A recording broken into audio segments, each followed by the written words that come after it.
Now, why are the government so obsessed with net zero? I mean, this is the biggest cost of living crisis I can remember in my lifetime, and I've been around for half a century.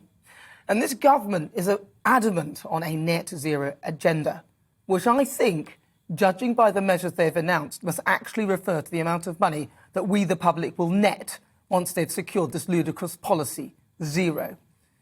Chancellor Rishi Sunak announced a range of measures which, in my mind, seem somewhat naive. I mean, let's have a look at some of them. £150 off council tax if you're in bands A to D. Unfortunately, he's missed the point because most people who he's targeting already don't pay council tax.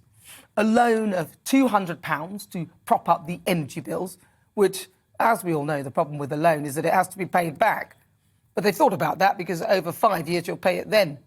But even so, this loan doesn't kick in until October, when the energy price cap is set again, so the cap may be set even higher, so £200 won't do anything.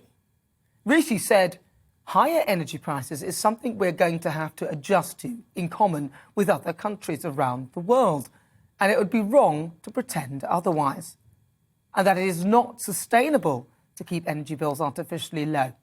Great. So in the meantime, he's giving loans to energy companies who will apparently in turn reduce the cost of energy to the consumer. Don't make me laugh. This will be like when we propped up the banks. I mean, yesterday, Shell announced increased profits of almost £20 billion. Perhaps he could ask them to pass some of that on instead of taxing us. He's also planning to keep the green levy, which adds £153 on average to your bill, and he's raised interest rates by 0.5%, thereby strangling the purse strings of you and I, which means that we are less likely to go out and spend money, which will result in a slowdown of our economy. And on top of all of that, they are still pursuing their ideological harebrained scheme of net zero carbon emissions by 2050. And one of the biggest impacts being that we will be forced to give up our petrol and diesel engines and subscribe to this electric dream.